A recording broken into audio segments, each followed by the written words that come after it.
Ya, jadi memang kegemukan sejak kecil atau remaja bisa mengakibatkan gangguan pada siklus menstruasi. Mulai dari pubertas atau menstruasi yang lebih awal, polycystic ovary syndrome atau PCOS, hingga siklus menstruasi yang tidak teratur.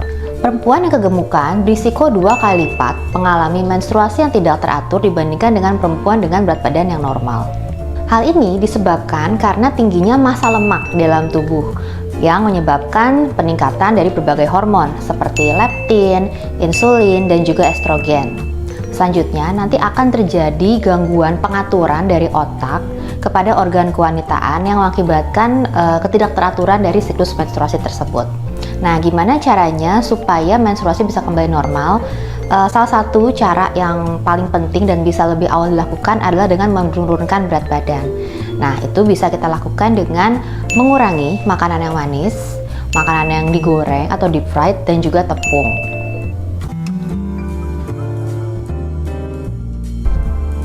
Ya, betul. Jadi untuk mereka yang sedang menjalani program diet untuk menurunkan berat badan, memang sebagian akan mengalami konstipasi atau sulit buang air besar. Hal itu bisa disebabkan oleh berbagai faktor. Pertama, dari kurangnya asupan makanan atau asupan kalori yang masuk dalam tubuh kita, itu bisa mengakibatkan buang air besar kurang lancar. Kedua, mungkin karena kita mengurangi asupan makanan sehingga cairan atau minum kita juga lebih berkurang, serat seperti sayur dan buah itu juga berkurang. Nah, selain itu bisa juga kita mungkin merasa lebih lemas ketika diet, sehingga aktivitas fisik atau olahraga juga lebih berkurang, sehingga hal itu bisa berpengaruh terhadap penurunan aktivitas dari usus kita yang mengakibatkan lebih mudah konstipasi.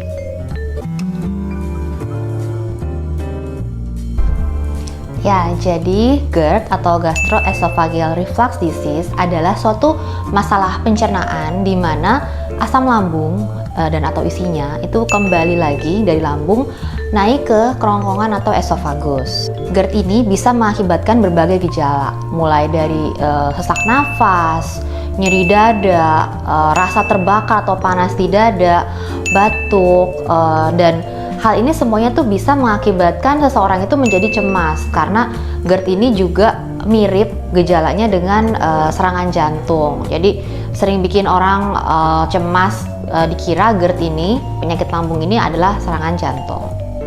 Apabila tidak diatasi, maka GERD ini bisa mengakibatkan masalah pada kerongkongan, karena asam lambung yang terus-menerus naik ke kerongkongan yang seharusnya dia tidak pada tempatnya, maka akan mengakibatkan iritasi, radang, sampai lesi prekanker. Selain mengonsumsi obat, GERD juga bisa diatasi dengan mengubah pola hidup, terutama mengubah pola makan. Ada beberapa makanan dan minuman yang bisa kita hindari agar GERD tidak tercetus kembali, seperti kopi, makanan yang pedas, asam, minuman soda, dan selain itu kita juga perlu untuk menurunkan berat badan.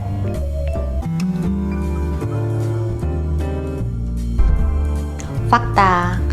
Nah, hal itu berhubungan dengan posisi anatomis dari organ-organ pencernaan kita, terutama dari kerongkongan atau esofagus dan lambung.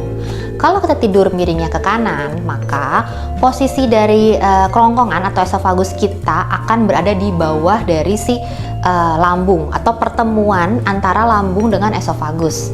Nah, dengan demikian itu bisa mengakibatkan isinya lambung bisa lebih mudah naik kembali ke esofagus, dan hal tersebut akan memicu timbulnya GERD, terutama saat kita tidur di malam hari. Nah, kalau misalnya kita tidurnya miring ke kiri, yang memang dianjurkan oleh berbagai penelitian, maka posisi dari esofagus kita itu akan lebih di atas dari si lambung, sehingga isi lambung tidak mudah naik kembali ke esofagus. Selain itu, memang dokter-dokter akan menganjurkan kita untuk tidurnya kepalanya sedikit lebih tegak kalau memang kita memiliki risiko GERD yang mudah kambuh. Selain itu, kita juga harus ingat bahwa jangan makan kurang dari 3 jam sebelum kita tidur, terutama makan berat, agar isi lambung dan asam lambung itu tidak mudah naik ke esofagus. Ya, jadi memang ada beberapa penyakit atau kelainan pencernaan yang bisa mengakibatkan sakit kepala. Contohnya, paling sering sakit MA. Lalu konstipasi juga bisa, GERD, infeksi bakteri Helicobacter pylori, inflammatory bowel syndrome atau IBS, inflammatory bowel disorder atau IBD, dan lain-lain. Nah, kenapa hal itu bisa terjadi? Karena ada hubungan antara otak dengan usus yang dinamakan dengan gut-brain axis. Nah, ini juga melibatkan beberapa sistem seperti sistem saraf pusat di otak, saraf parasimpatis, otonom, dan juga jalur serotonin. Nah, dengan mengobati masalah pencernaan tersebut, maka sakit kepala yang dialami juga bisa membaik.